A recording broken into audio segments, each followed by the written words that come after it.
recording, and also just want to take a minute and acknowledge, I just looked at the quiz online. I think out of 30 in this class, we had 27 who completed the quiz. So if you're one of the 3 people who's like, oh, shoot, in this moment, send me an email and we'll touch base on how we need to move forward. I know we're all still, I mean, some people added the course late and we're also kind of getting oriented. So I will work with you. I just need to hear from you if you did not take the quiz, so that I know what's what. And at this time also, if everyone will take a minute and type your name into the chat so that I can use that to record attendance, please type your first and last name into the chat. And then I will have a record that you were here. And I want us to go back to the conversation that we were having when we left off on Tuesday so we were talking about the difference between the concept of guidance and these other ideas like control, punishment, discipline. We talked a lot about those different terms and how guidance is a bit of a different strategy. And where we left off, if you remember, was we were in those breakout groups talking about 2 different scenarios. One was about inclusion of a child in play, and the other was about a block center conflict. And I made a statement towards the end of our time together that it was something to the effect of, several children in the, I said, talking to the child who was knocking over structures, you're upset in blocks, and now we have all these other children who are upset, which there's nothing overtly wrong with that, and I think it's important to have children to acknowledge how other children may be feeling, right? Because we want to build empathic responses. Children in the preschool age, are learning to label emotions and to recognize those emotions in others and in themselves. And so that is a skill that we want to be cultivating, but I just want to take a minute to kind of point out that, and this is going to kind of relate to our discussion about values and things like that. As an adult myself, I've spent the last, several years kind of really focusing on how to have more productive, more functional relationships with those around me so that I'm not relating to people in a codependent way where I'm assuming responsibility for their feelings. Okay. And so that's a value that I hold. And so it's become very important to me to kind of be aware of that in my work with children, and recognizing that while I do want to draw children's attention to the way other children might be feeling, I don't want to ever make another child feel responsible for another child's negative emotion. And so I have just like a couple of examples to kind of share related to that, just to kind of highlight this point. And again, this is just an example of me, at this point in my my own development as a teacher, as an early childhood professional. This is where I'm at, right? I'm taking it, I'm always learning and growing and trying to do better. And so this is just kind of an example of that. I follow a woman, she calls herself Dr. Becky Goodinside online. She does podcasts and has an Instagram account. She's a child psychologist. And so a lot of this is geared towards parents, but I'm going to kind of adapt out what she's sharing here to think about it in the context of an early childhood program. So there's a child and they're screaming at you, oh, you're the worst teacher ever. One response is to say, oh, that makes me so sad. Let's talk about this or whatever. And then another response is to say, wow, that's big words. You must be feeling something really big. You must be really upset to have said something like that to me. Let's figure out what's upsetting you. It's important. And you see how there's just a little bit of a nuance in terms of the difference in that approach. One is, oh, what you said made me feel sad. And the other is validating, oh, wow, you must be feeling something big inside to have said such big words to me. You're upset about something. Let's figure out what it is. So it's really just kind of taking that next step to be a little bit more thoughtful in terms of how we guide children's behavior. And here's one that's like directly related to a block center example. Okay. Your child is blocking access. The child in the classroom is blocking the shelf so that no other children can get toys down. So as a teacher, you could come over and say, oh, look how sad these guys in blocks are. You need to move your body so that they can get to the trucks and the blocks. We all want to play together in this space. Again, you know, nothing necessarily wrong with that, but here's kind of the next level of this. Something that goes more like, oh my goodness, I know it's really hard to share toys. You can either move your body away and let our classmates have access to these toys, or I can help you move your body out of the way. And then, you know, if the child doesn't respond, you can kind of physically guide them out of the way. And you would say something like, I can tell you're really upset right now and something feels so bad. I believe you and I'm here to listen. And so again, it's just, we talked last time about that piece of validating emotions. This is really more in line with that, in my opinion. And this is, you know, again, after lots of years of practice, this is kind of the stuff that I'm working with and trying to make sure that I'm really conscious of all these different elements when I'm guiding children's behavior. So I just kind of wanted to follow up on what I said, because I'm trying to catch myself when I do things that, you know, aren't quite where I want to be, and just, you know, be more intentional and conscious, right? So that is where we left off in the PowerPoint. And the next thing that we were going to talk about is a visual, which looks like this. This guidance pyramid, can you all see that? Okay. So the conversation that we're going to be having in just a little bit about our value system, I just want to point out that values are really sort of the ground that this entire concept is built upon. So what I believe about children, what I think is important in terms of how children relate to one another, how children, you know, experience learning, all of those things are going to be my values that this sort of pyramid is laid upon. And then if you look over on the far left, you'll see these two brackets. The first says indirect guidance, and then at the top, we're calling that direct guidance. So these are different intervention strategies. The three at the bottom are more foundational. Obviously, that's, you know, how we build things is with a strong foundation. And those are your indirect guidance elements. So what those include in this model are appropriate expectations of children. If you're having a 30-minute circle time where you expect the children to sit still and listen while you give a, you know, a discussion on shapes or whatever, that's your first problem, right? It's not going to go well because they can't do that. That's not an appropriate expectation based on our knowledge and understanding of young children. And so the environment, the flow of the day, all of these things are built upon what we know about developmentally appropriate practice and expectations.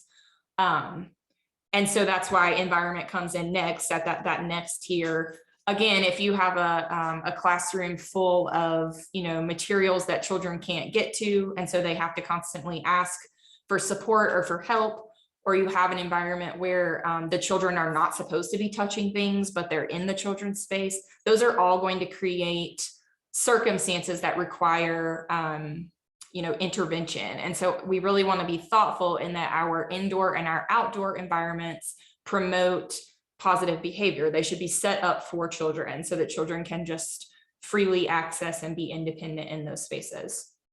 And then the curriculum, I kind of alluded to this when I mentioned circle time, but the curriculum has to be engaging in a way that doesn't just tickle their brain, but it gets their whole body involved, because we know that that's how young children learn, right? That's related back to that first piece of understanding young children.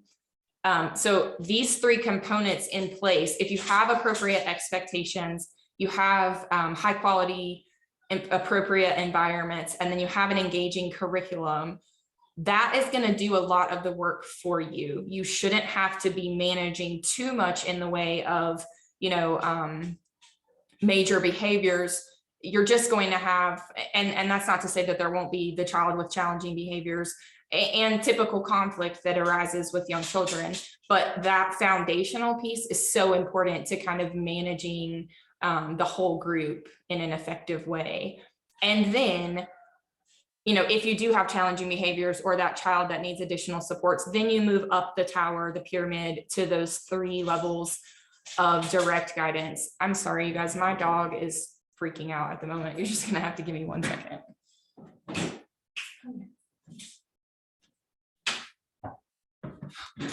I cannot even think because of all that. Okay. So then you're going to move up to the top of the pyramid with these 3 direct guidance approaches, which the first one is facilitating positive behavior. We talked on the last call about how sometimes that needs to be done in a really individual way, like in the moment with one child, but it can also be done with the large group, you know, in more of a kind of whole class approach, right? Or whole group approach. So facilitating positive behavior, anticipating challenges. Let's use the fellow Randy from the Block Center. If we have observed over the past couple of weeks that Randy's having a hard time sharing toys or negotiating space in the Block Center, it would be a good idea for me as the caregiver in that classroom to just go and be in blocks when I see that Randy's headed there to play, because that's me anticipating the challenges that might arise. And I'm taking a proactive approach to kind of responding to those by being present and being readily available to help with anything that comes up. And then I can respond, you know, as needed. And sometimes just that physical presence of a teacher, you know, placing their body in space, while that is more of a direct guidance approach, you don't, sometimes that's all it takes, you know, sometimes just you being there can help guide the situation and help children navigate more successfully. So this is, you know, what we call the guidance pyramid. And again, it's just kind of a visual for helping you understand all the different components that go into classroom and child guidance.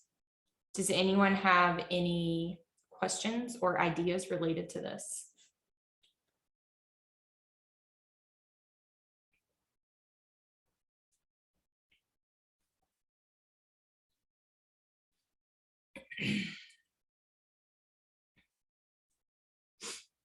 So what happens if we flip this model upside down? I'll put it back on the screen so you can see it. What happens if we flip this upside down and we spend all of our time responding to challenges rather than focusing on the bottom where we're creating appropriate spaces and experiences?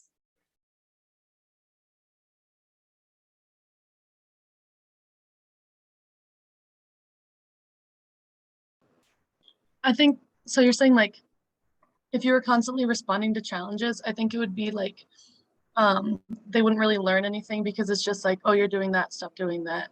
It wouldn't have like the guidance element of like, this is why we don't do this in the classroom. And like, these are the, like what happens in the classroom. It would just be like, stop doing that. Kind of Sure. And it becomes much more about that kind of control of behavior element versus about learning in a supportive environment. Yeah.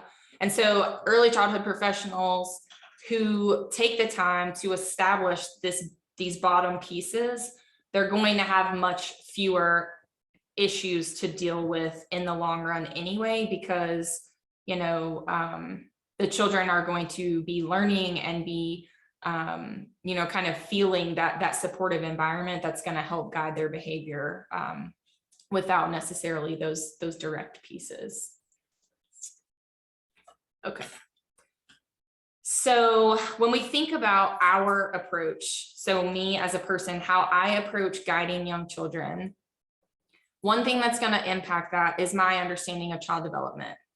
For example, the way that I guide a toddler who is biting is going to be much different than the way that I would approach a preschooler who is biting. Someone tell me why.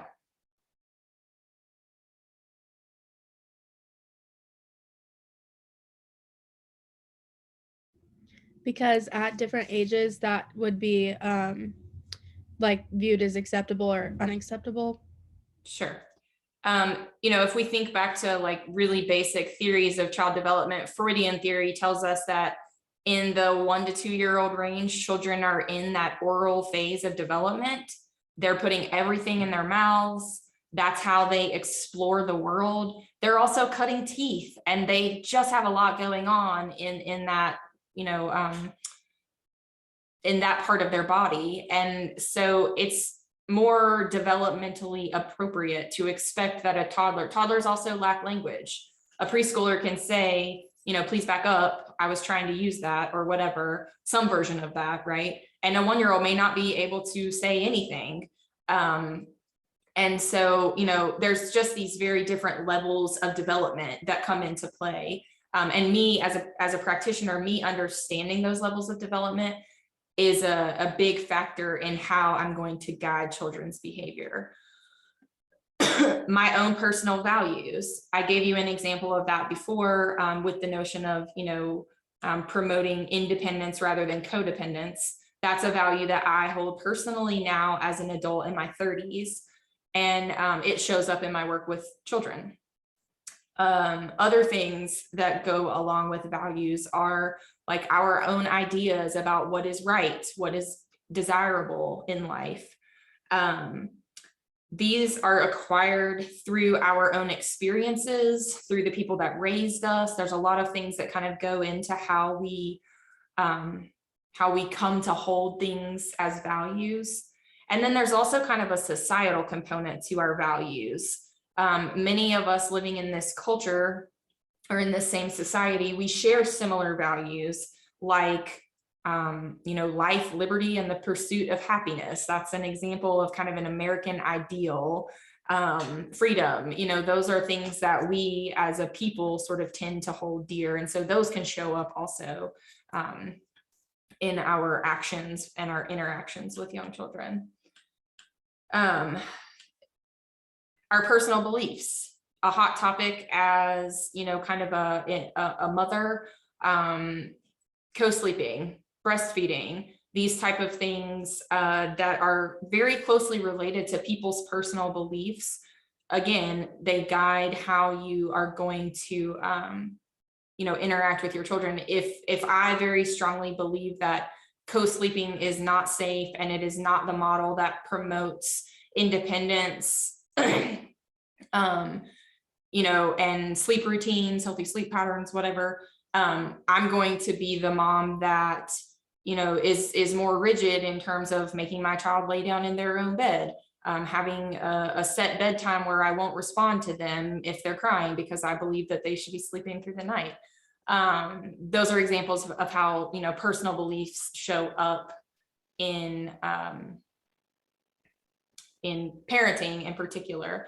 I was thinking as I was talking about one of these that I saw a lot in my work as a director of a program. I would often have, and sometimes even in the same classroom, I would have one teacher who was, let's say, in her 60s, very much from the, I guess, mindset that children should be, respectful of adults. They would never call her by her first name. They would not talk back, those type of beliefs, right? And then I might also have someone who just graduated from college. They were like, just call me Sue. I don't want to go by Miss Sue. And they didn't view talking back as disrespect. They viewed it as children having a level of engagement and, kind of like owning their classroom. And so again, just personal beliefs can very much influence how we would respond to a child. Maybe even one child saying the same thing, it's not necessarily what the child did or said, it's our belief and our reaction to it that might influence how we respond. And then culture, I've pretty much already kind of alluded to this when I was talking about our societal values. It's a very American ideal that we want children to become independent. I think that's why we see those beliefs that I described about sleeping patterns, right? We want children to be their own people. We don't want to be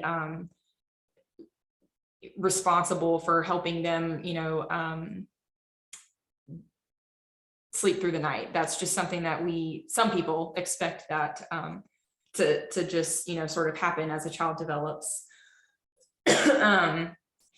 So we're very focused on independence. Other cultures, particularly Asian cultures, Italian culture, they're very focused on group interdependence. So rather than trying to promote independence in a child, they really try, it's called collectivism versus individualism. And they really try to have children think about, how is my behavior or my response going to impact, the group or my classroom, whatever the group is.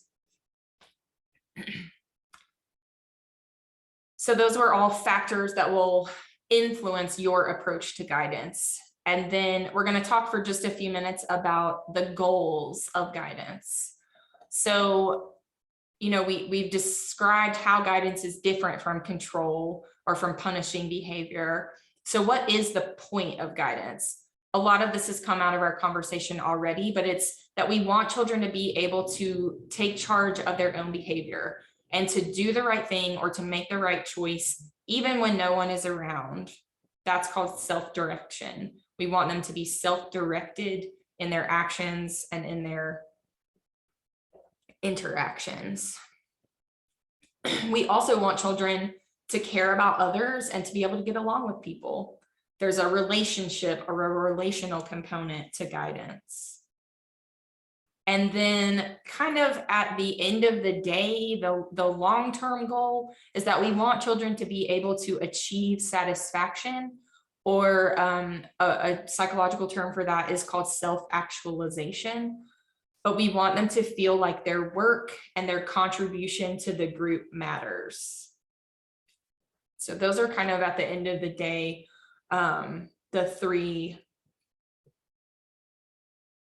main goals of guidance. Is anyone familiar with Maslow's hierarchy of needs? Have you heard of that before? Yes. I don't want to misspeak and tell you the wrong thing, but I do know that self-actualization is at the top of Maslow's hierarchy of needs. And I believe at the bottom, things like safety, let's see, safety is the second level.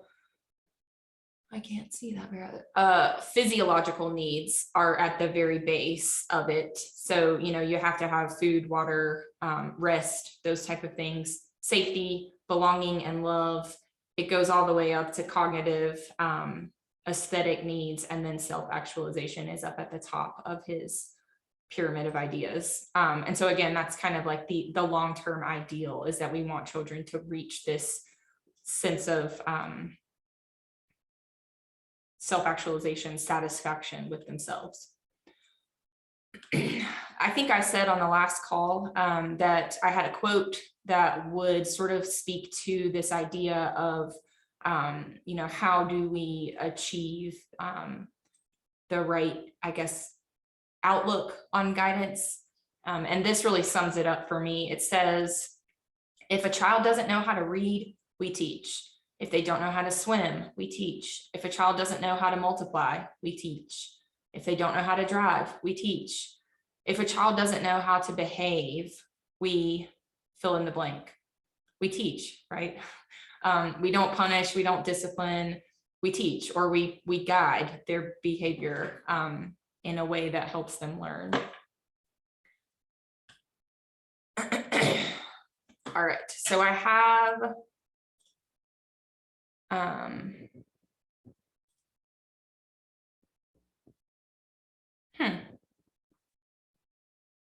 give me 1 second. Oh, that's a bummer. All right, I'm going to share something else with you just a second. The slides that I wanted to show you are not in what I am looking at on here.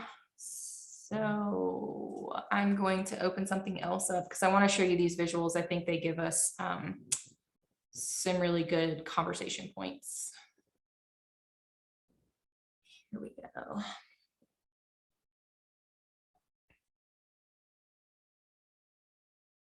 Well, sorry, thanks for being with me.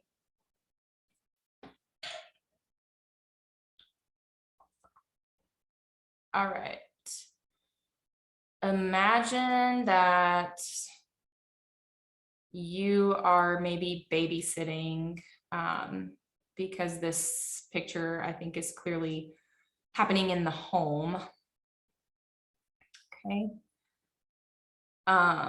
So you're babysitting a toddler and a baby, an infant, and this happens. And you say something like, oh my goodness, markers are for drawing on paper, or markers are not for drawing on your sister. You know, markers are for making art. Markers are not for drawing on your sister. And so you move on, you know, the toddler maybe helps you clean up baby sis, which is going to take a while. And then about 30 minutes later, you see this. And so we're back to, oh my goodness, we don't draw on the dog with markers. Markers are not for drawing on the dog. You know, we need to go make some art. The markers are not for drawing on the dog. And then you find this. This is on the wall. Ah, markers are not for drawing on the wall. You know, we need to draw on paper. And so that night, the child goes to bed saying this prayer: please teach me to be a good boy or girl. So let's think through this scenario and relate it to these goals. You can see the goals of guidance again. Yes. And let's talk about where we went wrong with our guidance strategy as it relates to these goals. Will somebody take themselves off mute and be brave enough to share your thoughts?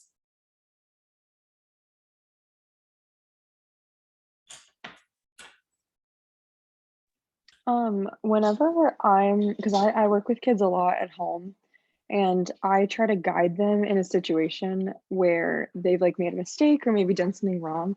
I try to allow them to come up with a solution before I give them a solution, because then it's like their own thought, something that they came to, as far as like it also helps them in their own self-direction. So the next time that a situation arises where they might want to draw on something, they might think of that conversation we had and me saying, what do you think you could do in order to solve this problem? Like, what's something we could do next time? And if they would be like, oh, I'm going to draw on paper, it's their thought instead of my own. And then obviously if they cannot come to a solution, being able to help guide them to one, that could have helped them in their own thought process for future occurrences. Sure. Yeah, I think that's a great point, is as much as we can allow children to come to their own knowledge and understanding of the situation, that just helps them draw on that more quickly the next time, for sure.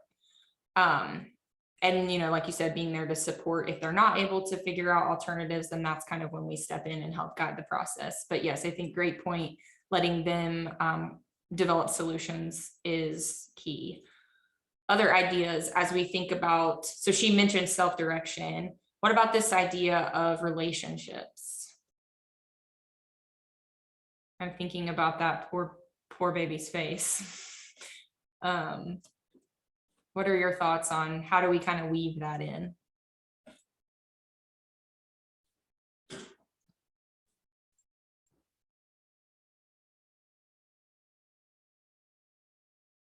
I think like asking them like if they think that would be like, would you, and like, hey, if that happened to you, like putting it in their shoes, because like I'm a psych major, so you learn like kids cannot, like they don't know, like they cannot distinguish what it's like in someone else's shoes until the age of like 5 or 6. So especially if it's a toddler, being like, well, would you like it if that was done to you? And like asking that, like putting them in the other child's shoes is at least always what I've done whenever I babysat. Like, would that you like that if they did it to you? And I think at least like for me, like what I've done in the past is like giving them like a warning before guy, like, you know what I mean? Like, I'm like, would you like that? No. Okay. Well, like, let's not do that. Let's clean it up. You know what I mean? You made the mess, so let's clean it up. and all that. But if it were to continuously happen, even being like, hey, the next time that this happens, there's going to be a consequence to your actions because you've done it multiple times and you said you wouldn't like it.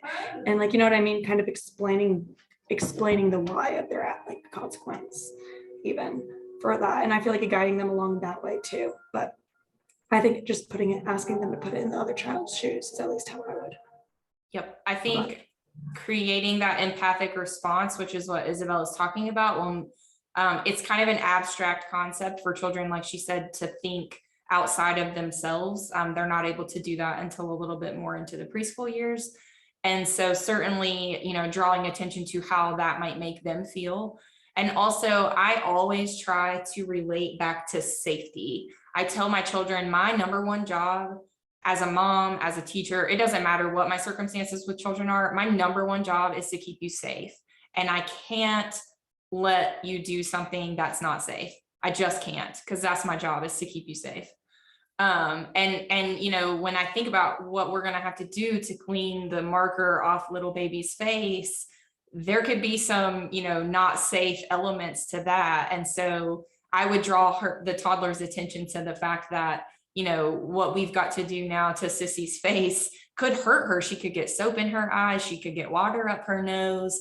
And so, yes, using the markers to draw in an appropriate place is what we're going to have to do to keep the markers available. And I don't even necessarily have to say that to the child, right? I just, the next time, like when I came in and saw the dog, I would make the decision to say, oops, you know, we can't play with markers unless I'm right here. And I don't have to say this to the child. I'm just kind of thinking out loud. I have to be present with this child for them to successfully play with markers, because they clearly don't know what's an appropriate surface and what's not. And that's really a point that, you know, when we think about the surface of the wall, you know, that there's a saying, I think, fool me once, shame on you, fool me twice, shame on me. If I let this go a third time, like, that's my bad. You know, I should have sat down with the child and shown them how to draw appropriately, because, you know, they clearly need that support. And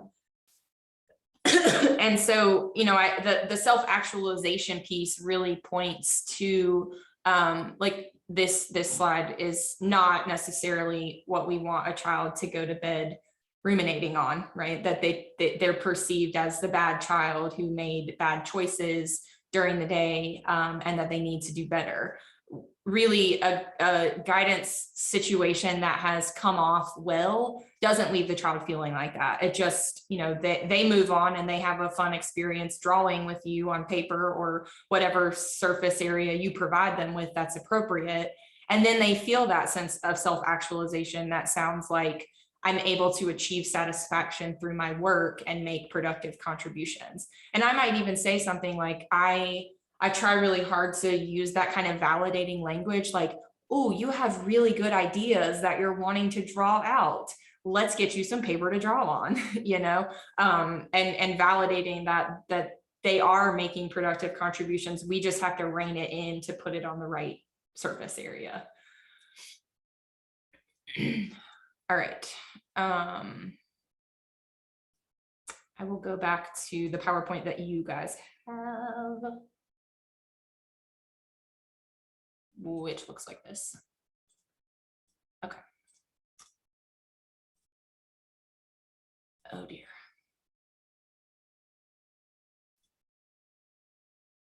Okay.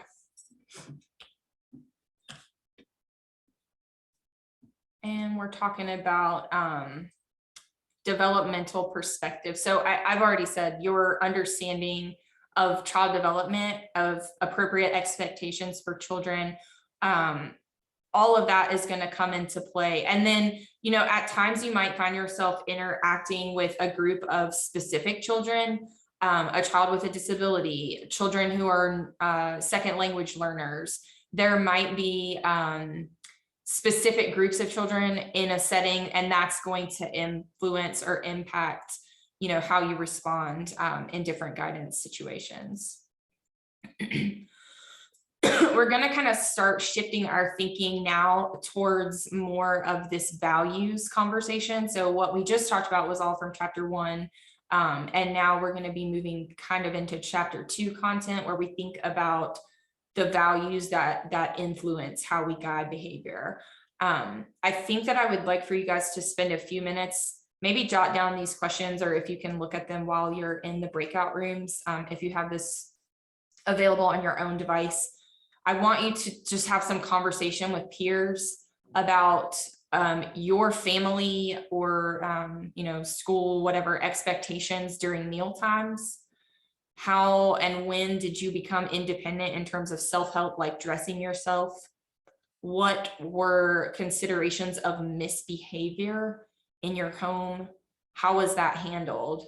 And then kind of expand your thinking into this, like, how does that show up for you today? Do you still hold some of these values that were either directly or indirectly expressed to you? Have you shifted away from these values? Just give some thought to these ideas in small groups, and then we'll come back and share together in just a few minutes, okay? I am going to I'm going to stop the share so that I can create breakout rooms for you guys, and I'm going to do 6 of them again.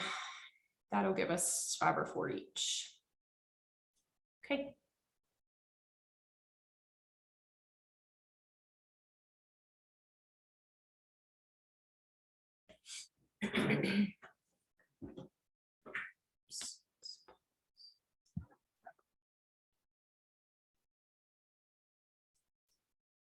All right, as we're coming back together, is anyone willing to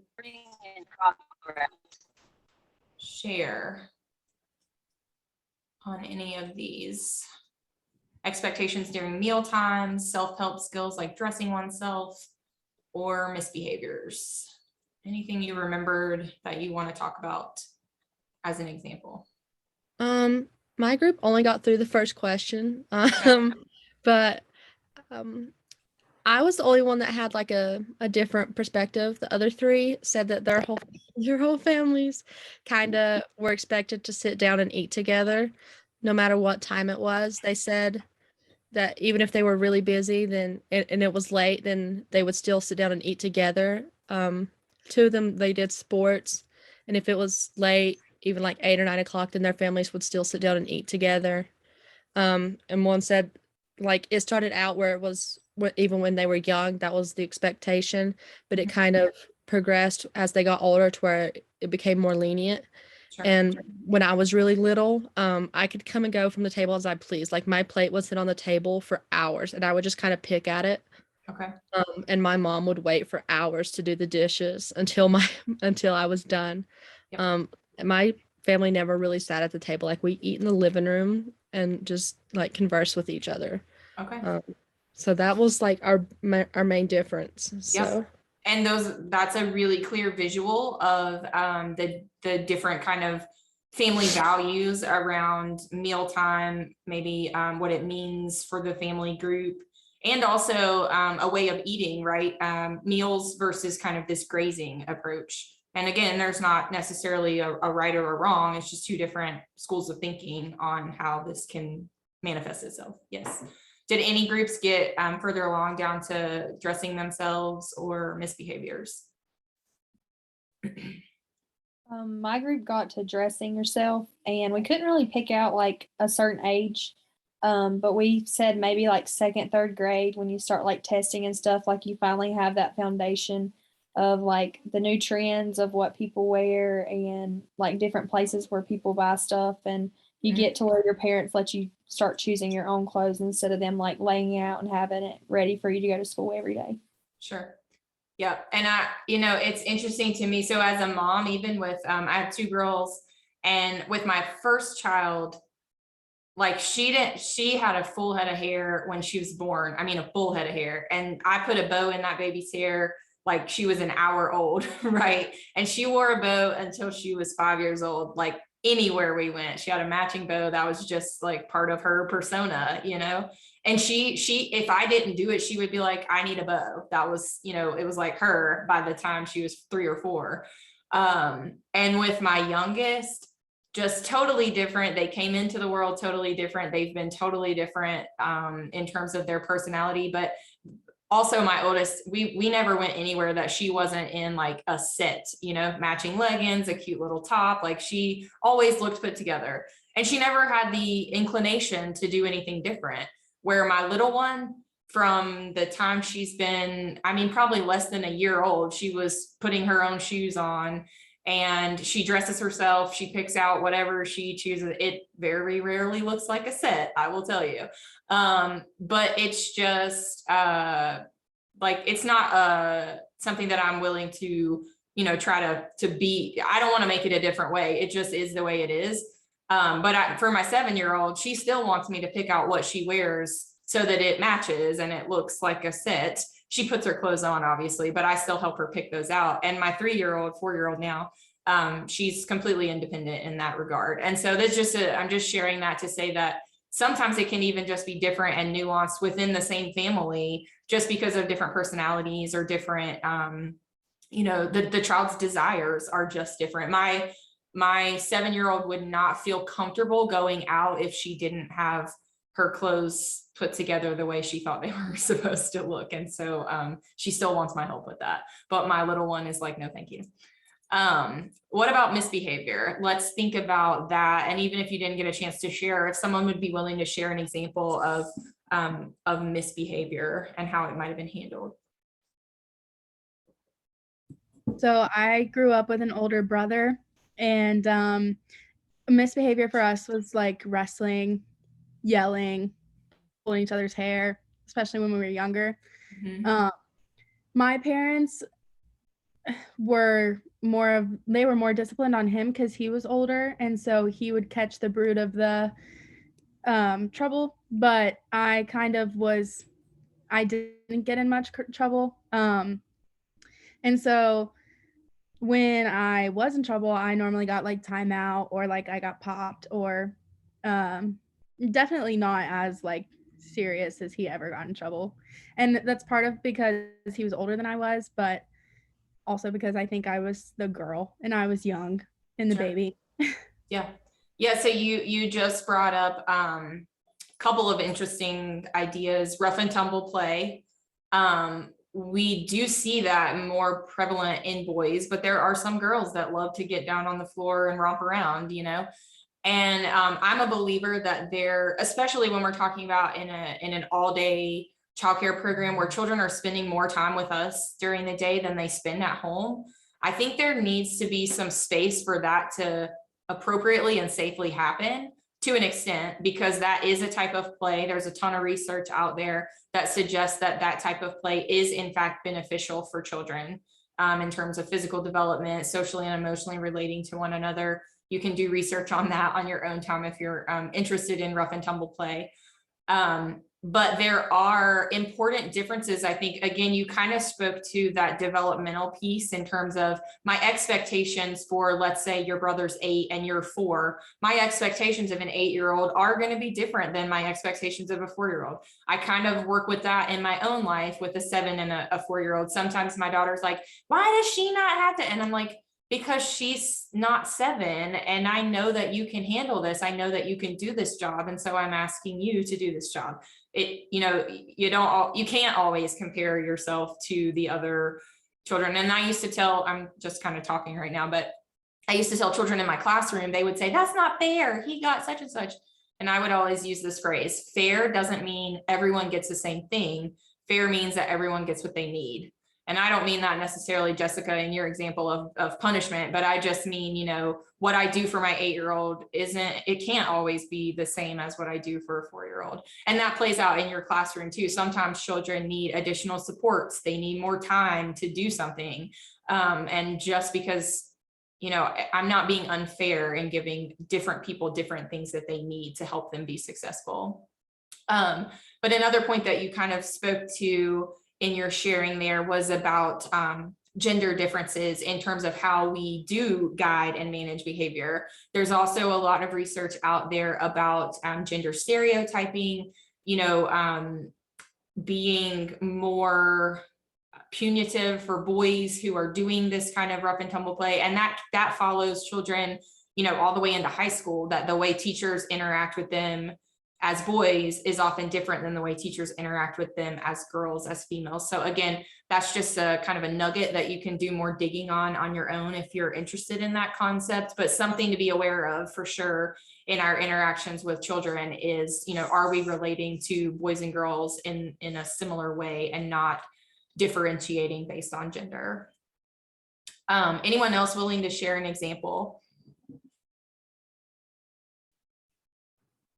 I think a big one for me, like growing up and like even now, was just like talking back. That was a really big misbehavior in my house. And I've always been really headstrong, but especially when I was little growing up, as an only child, and like going to school and like seeing how friends and like the people I surrounded myself with then would act like, or going to their house and getting their way, and not seeing like any conflicts or like arguing going on between parents, because it was either just like completely given into what they wanted, or it was just completely shut down, like, no, I'm the parent, what I say goes. Mm-hmm. So it was a big thing, like in my house, like talking back was not allowed. If it was happening, like I would run, and then also slamming the door was also a big no, like, not my house, not what I'm paying for. So that was just a big no too. And when it would accidentally happen, I would be like, no, I didn't mean to slam the door. And they were like, yeah, but no, it was just like sitting down, like if something did happen, and like having a lesson and like talking about, this is what could happen, this is what should happen, and this is how you behaved, and this is not tolerable. So yeah, a lot of talking it out. Yep. Yeah, I as you were talking, I was thinking about my own experience with my family of origin, my parents. So they live far from us, and like around the holidays, my whole family goes and we spend, 3 or 4 days in the home with my parents. It's a lot of family all at once. And I think, because I do have a bit of a different philosophy with my own children than like what you're saying about talking back. I don't even think I think of it as talking back. Like, of course, I don't want a child to just be completely disrespectful to me in the way that because I wouldn't want, them to be disrespectful to anyone, even a child their own age. But my parents' perception of talking back is kind of what you were saying, is like negotiating, asking questions. Like my dad was very much you just do it because I said so. I don't need to tell you the reasons why. You just need to trust that I'm telling you what's right, and you need to do it because I'm your dad and I said so.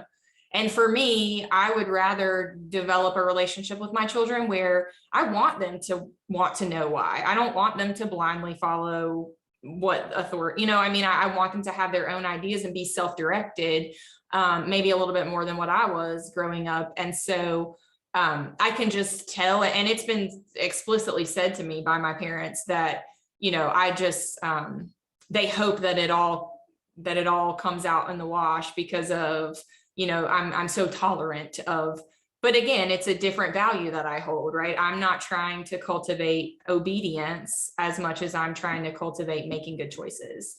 And the point of all of this conversation is just to highlight again that it's not necessarily wrong or right, one way versus the other. They're just different approaches. But what we bring to the table from our own childhoods, from our own experiences, we either hold really dear. One thing that so I just gave you an example of how I've kind of shifted my thinking from my upbringing, but one thing that I hold, it's really hard for me to work through this is like messiness. Messes were not okay in my parents' home. To an extent, like I think I had a little blanket that they would put a couple of things for me to play on when I was really young. I played with those things, and then I was expected to put those things away. And then if I got something else out, it was like 1 or 2 things at a time, where I have to work really hard to think through. My philosophy with children is that they should have, open access to a lot of materials. I want them to be able to self-select and engage with materials. But at the same time, I internally freak out when I walk into a room and there's stuff everywhere. I have a moment where I turn into my mom and I'm like in panic mode. And so I have to navigate that for myself and balance those kind of opposing values that I now have, right? That I want children to play and make messes, but in a way that is functional and can be cleaned up quickly if someone's coming over or not, you know. But again, just kind of showing how our values show up in our interactions with children. Going to take just a few minutes to talk about strengths-based approach to children. This is probably something that you've heard in your school, in your time here, but this strengths or assets-based approach is really just recognizing children as intelligent, strong, capable citizens with rights and responsibilities in their own right. Can someone tell me where that language comes from?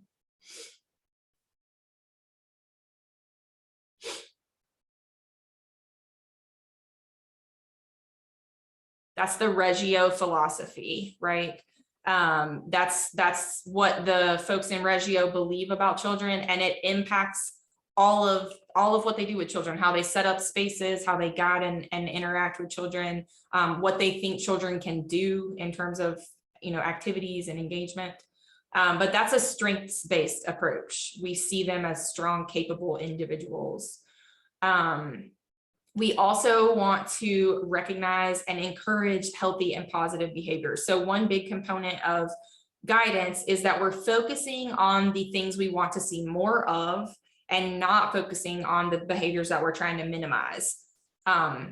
So again, you know, in the example of the child drawing on things, when I say something like, oh, you have really good ideas, you know, we need to make some art on paper or whatever, that's a way of kind of encouraging what I want to see you making art. I just don't want you to do it on your sister's face. So I'm not even going to focus on that element of what happened. I'm just going to guide towards making more art out of your good ideas. A strengths-based approach does still establish and reinforce appropriate limits on behavior. So I want to make it clear that what we're talking about here is not just a free-for-all. It's not just an all, you know, anything goes approach. Children need limits and boundaries to know how to be successful and to feel that sense of self-actualization. And then it's important to recognize that children will test these limits. They need to know what their limits are, and then they will a lot of children, it's not true of every child's temperament, but most children will kind of butt up against those limits to see, you know, how firm is this boundary? And that's totally normal. That's developmentally appropriate. And that's where it's our job to hold the boundary. Like I said, you know, in my example about safety, my number one job is to keep you safe, and I can't let you do anything that isn't safe. And that just tells the child that, you know, I will have to get you down off the table if you're up there jumping around, because that's not safe. You could fall and break your arm. You know, I'm holding that boundary, and that's my responsibility to make children feel secure as they push up against those limits and kind of test what is okay and what's not. And then I think a really important piece to guidance, and something that we're going to talk more about in this class as we start talking about some conscious discipline strategies and some other real specific techniques, is to be aware when the problem is yours rather than the child's. What I said about messiness in my home, that's my thing. It comes from my own childhood. You know, it's okay as long as it's safe and we're not going to hurt ourselves in the living room. It's okay for there to be clutter and stuff all over the floor. And I can't get upset with my children because they created a mess. That's my issue. And I just need to help them, you know, clean up when the time comes or whatever. But recognizing kind of how we as adults enter into a situation with a child is really important in terms of thinking about appropriate guidance. Another example of this assets or strengths-based approach as it relates to dual language learners, it's the way of thinking that says English language learners have an advantage of using two languages rather than having the deficit of not understanding my English yet.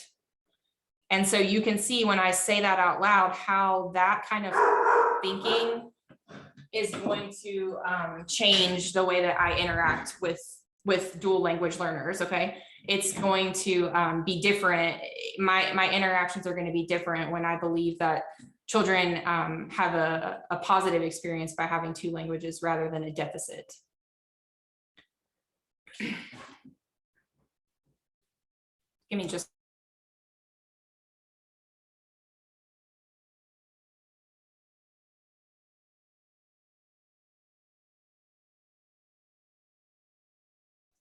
Okay, sorry, my kids just got home. All right, just a few more concepts to go over really quickly, and then we will have covered this content on values. One more kind of point on positive or strengths-based approach is, I mentioned already, you know, when we're thinking about wanting to focus on the behavior that we want to see more and not focus on the negative behavior, things like thumb sucking or other kind of non-harmful behaviors that you know, we don't want a child to suck their thumb indefinitely because it can, you know, misalign their teeth, and there are all kinds of things that can happen from that, but it's also not harmful. And so focusing on don't suck your thumb, take your thumb out of your mouth, that type of thing doesn't necessarily get the child to behave in the way that we want them to. A better way is to focus on the alternative, right? So let's use our hands to come over here and play in Play-Doh. And we're giving the child something else to do. That's a strengths-based approach where we're not focusing on the problem behavior. We're just kind of guiding the behavior to something else. As a reminder, your values activity is coming up due on the 20th. So there's a link for that on the course page, I believe, for next week on the second day of class. Make sure that you do work on that beforehand, though, because, you know, it requires connecting with a family member or someone to help you go through this. And so, again, it's coming up. You've got, I guess, a week to work on that. So just a reminder on that. And then a few more ideas about values. We're really talking about the ought tos and the shoulds that guide our actions, right? The things that we think children ought to do. They ought to obey. They ought not talk back.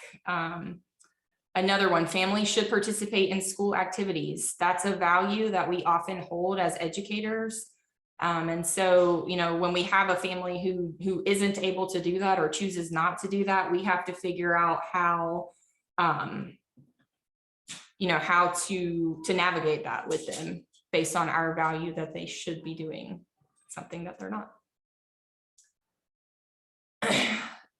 Again, values are the basis of our decisions in terms of guidance and interaction with children. And a lot of times those are going to be social decisions, conflicts, helping children, you know, share materials, navigate space. That's the major portion of our guidance decisions.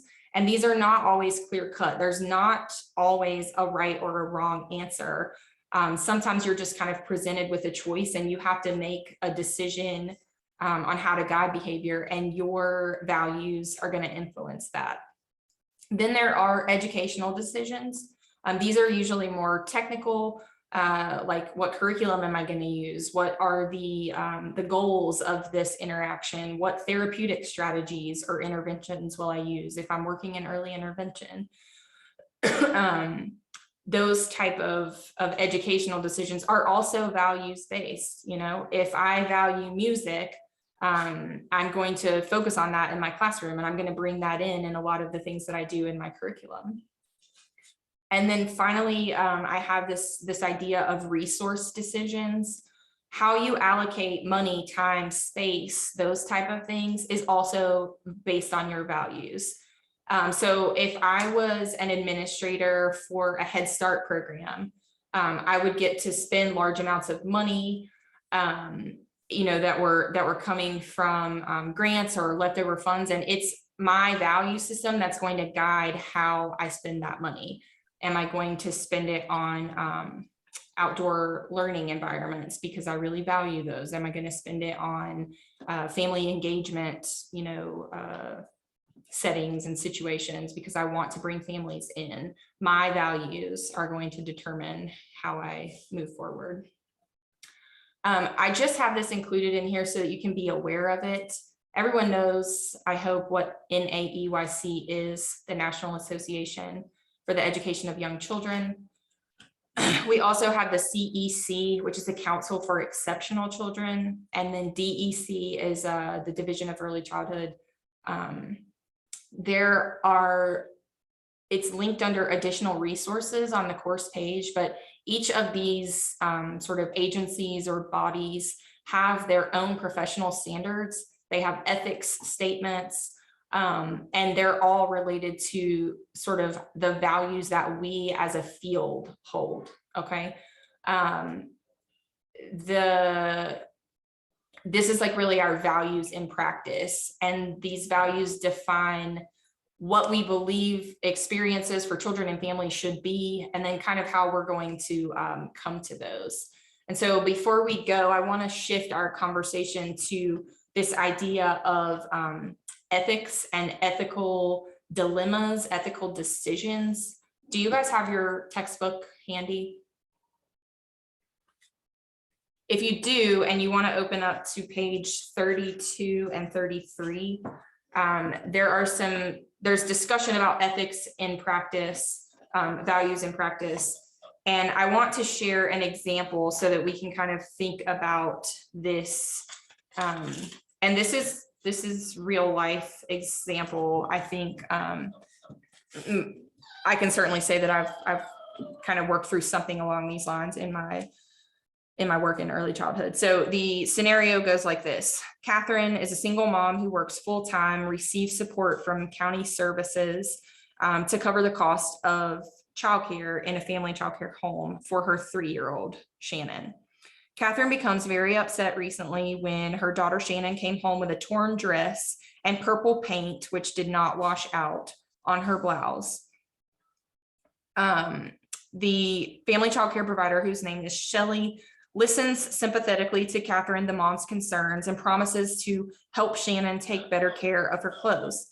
She adds, though, that she is looking after 5 other children, and there's an infant and 2 toddlers in there. It's difficult to supervise them, and sometimes accidents do happen.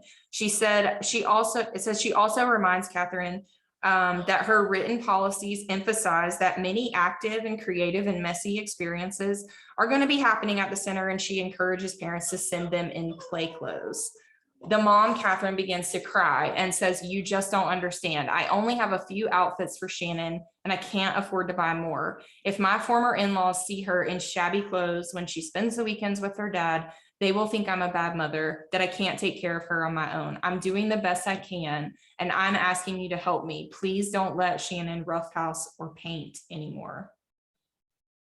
So we are faced then with an ethical dilemma, right? And if you read through these code of ethics statements, we want to be supporting this mom, but at the same time, we have a value that messy play is beneficial for children. So how do we navigate this?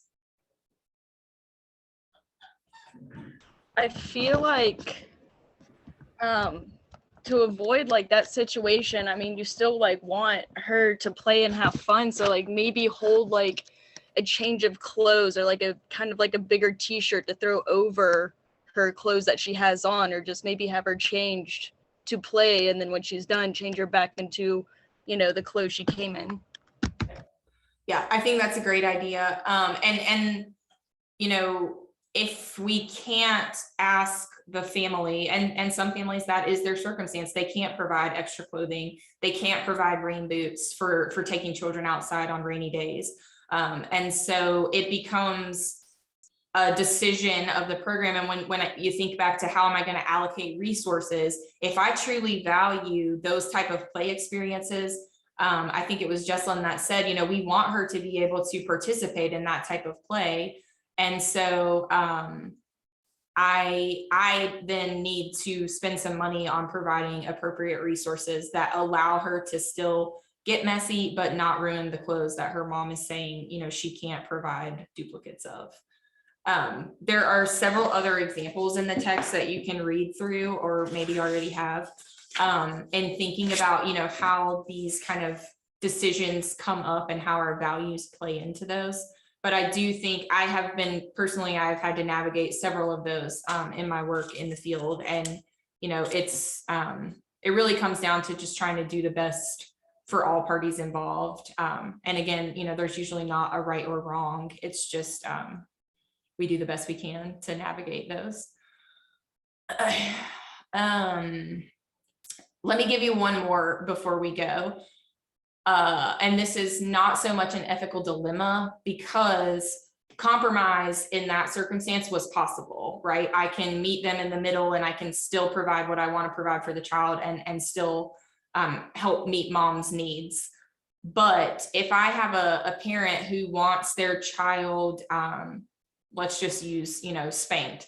I spank him at home. I don't know why you can't just spank him here when that's you know, when he misbehaves. That's not an ethical dilemma, because not only do I have ethical statements that guide me against doing that, I have policies and procedures that are clearly written that I can't do that.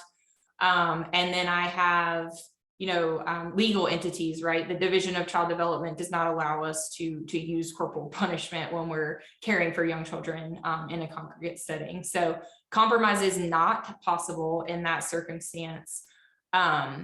And I just want to draw your attention to the importance of listening. So when when you're in that conversation with the parent who wants something that you're not able to provide, they are normally more willing to listen to another viewpoint when they feel like they were heard. So, you know, you can't just like shut down the conversation.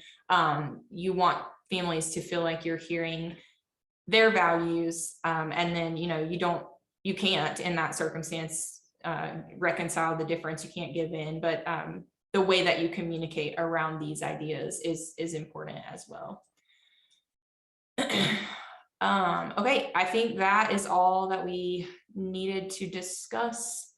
And I'm seeing some info in the chat.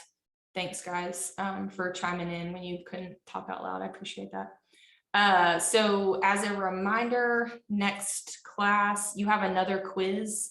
And I think I saw some emails come through from folks, so I'll get back to you shortly on quiz 1 if you need to hear from me. Quiz 2 is another quiz due by noon on Tuesday. We will meet synchronously on Tuesday. And there's an additional reading. It's a short PDF file online called Observing Children. If you will please read that in addition to what you read in chapter 3 for our conversation on observation, documentation, and analyzing children's conversations for next class. Okay. Thank you so much. I'll see you guys on Tuesday. Thank you. Thank you.